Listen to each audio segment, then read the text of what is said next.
안녕하세요. 뉴스반장입니다.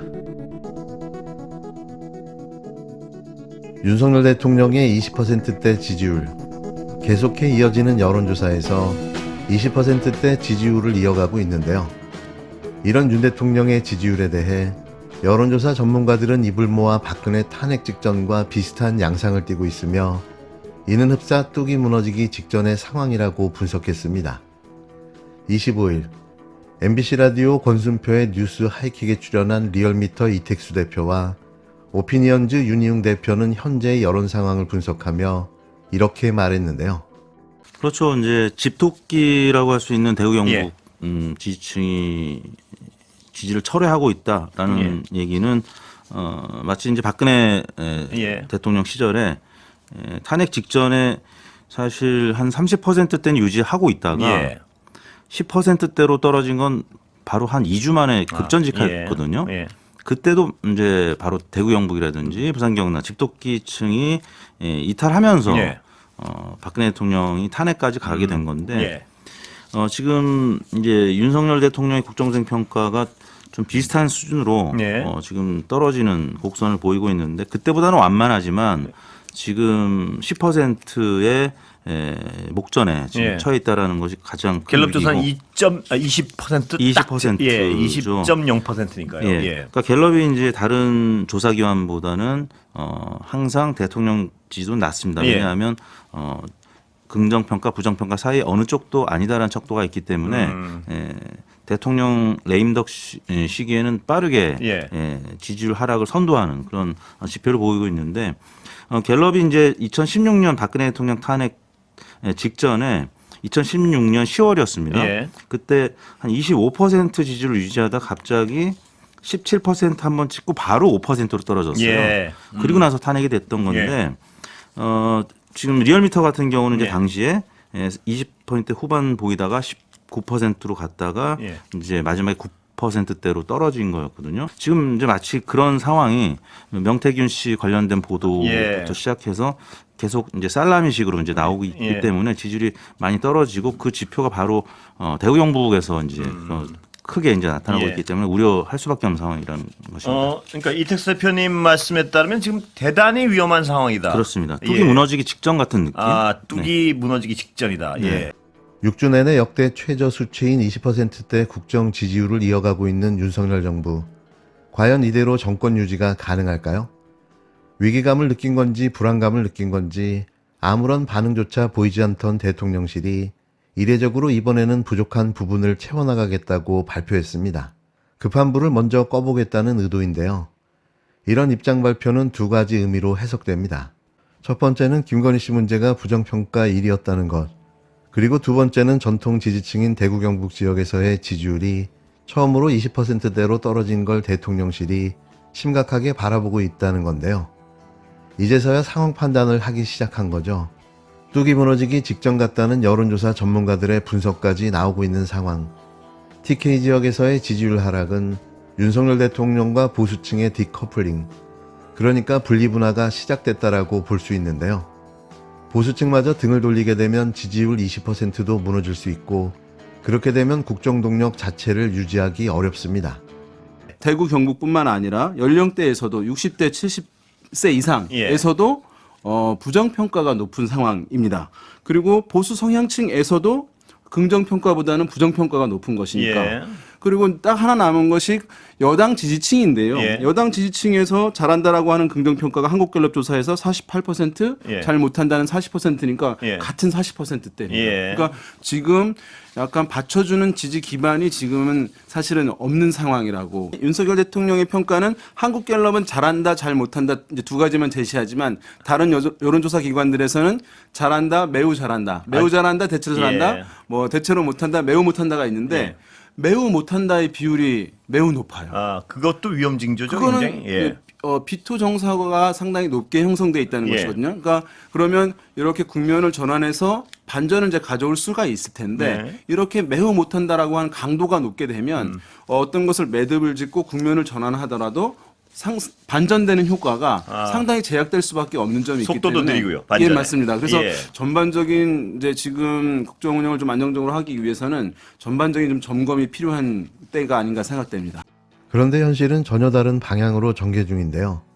25일 대통령실은 김건희 씨가 도이치모터스 주식 투자로 23억 원을 번 건 사실이 아니라고 했다가 법원 판결문 등을 통해 해명이 잘못된 걸로 확인되면서 논란만 키웠습니다. 또 공천계의 의혹 같은 다른 의혹들에 대해서는 여전히 침묵을 유지하고 있는데요. 대통령실의 해명이 더욱더 궁색해지고 있는 거죠. 명태균 씨 문제로 불거진 공천계의 의혹에 대해 대통령실은 지난 8일 이후 2주 넘게 침묵하고 있는데요. 26일에는 한남동 관저 내부에 김건희 씨를 위한 호화시설이 있다는 건 전혀 사실이 아니라며 강하게 반박하기도 했습니다. 야당에서는 대통령실에 잇따른 거짓 해명이 뻔뻔하다고 비판하고 있는데요. 윤 대통령 스스로 김건희 씨와 관련된 각종 논란에 철벽을 치고 있는 게 근본적인 문제라는 지적이 여권 내에서 나오고 있습니다. 국가와 국민은 오간되었고 좋은 남편 윤석열만 존재하는 건데요. 그냥 대통령 사퇴하고 공청하로 김건희 씨 잘 모시면서 여생을 살았으면 합니다. 그 전에 2년 6개월간 국가를 아사리판으로 만든 대가는 치러야겠죠. 대통령 취임 전 불법과 비리에 대해서도 단죄받아야 합니다. 두뇌회가 해외로 망명하거나 도주하지 않는다면 대한민국에서 반드시 심판받게 될 겁니다. 윤석열, 김건희, 우리는 당신이 부끄럽다! 너무너무 부끄럽습니다.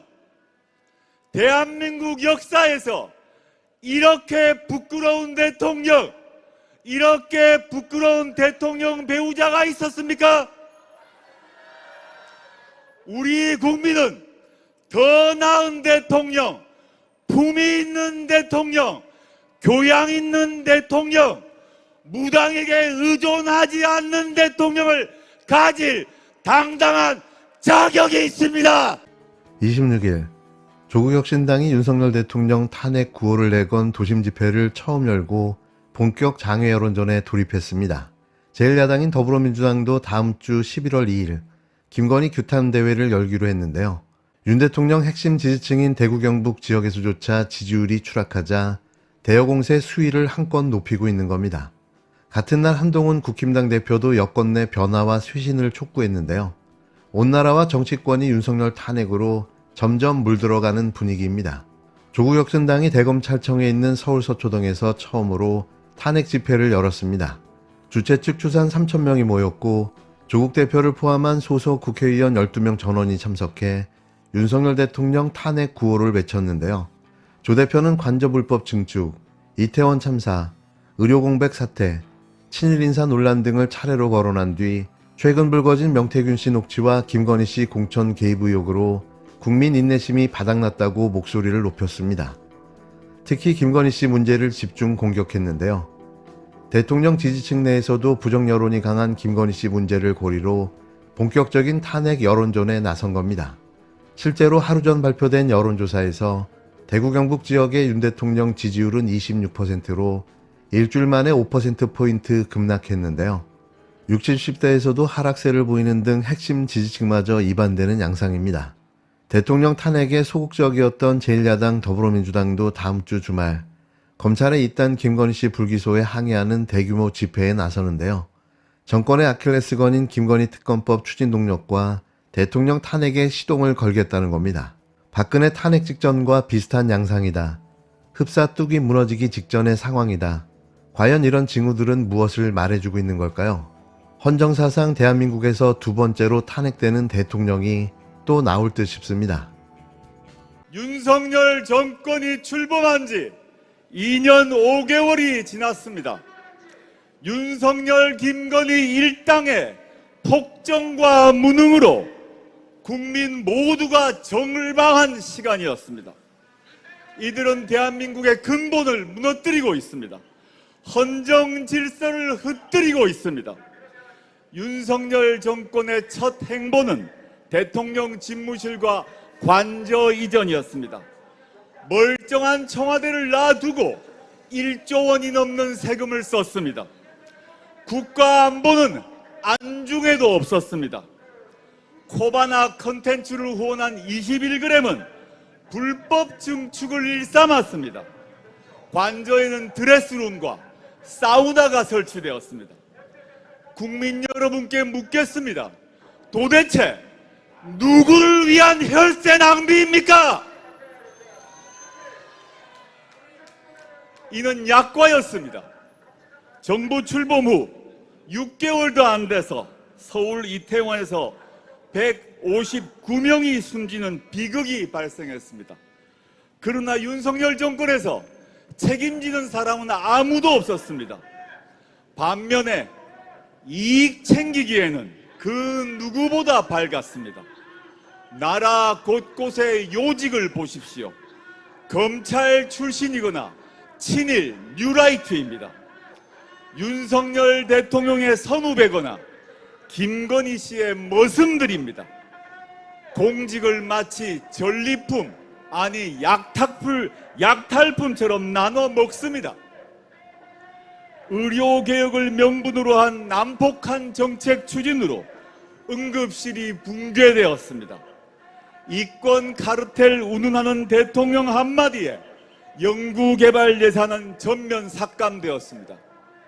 존경하는 국민 여러분, 사랑하는 당원 동지 여러분, 이 정권 하에서 검찰은 어떻게 움직이고 있습니까?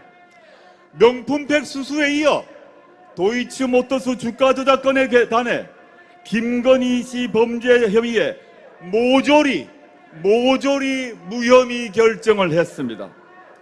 반면 검찰은 전임 정부와 야당 비판 언론에만 무자비한 수사의 칼날을 휘두르고 있습니다.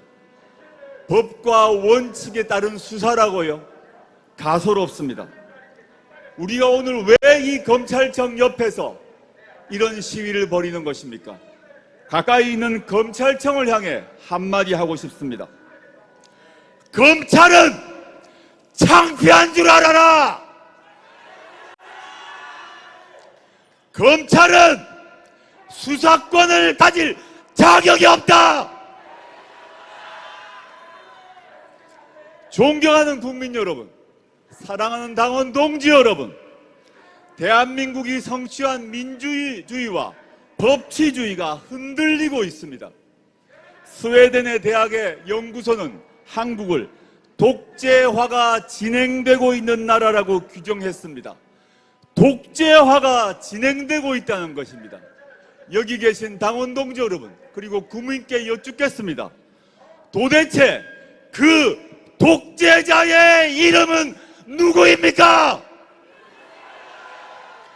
우리 모두는 알고 있습니다. 군부 독재가 끝나고 난 뒤 우리는 민주주의를 누렸습니다. 법치주의를 누렸습니다. 그러나 검찰 독재 정권이 들어서고 난 뒤 우리는 독재의 시간을 감내하고 있습니다. 여러분이 답하신 것처럼 그 독재자의 이름은 윤석열, 바로 그 사람입니다.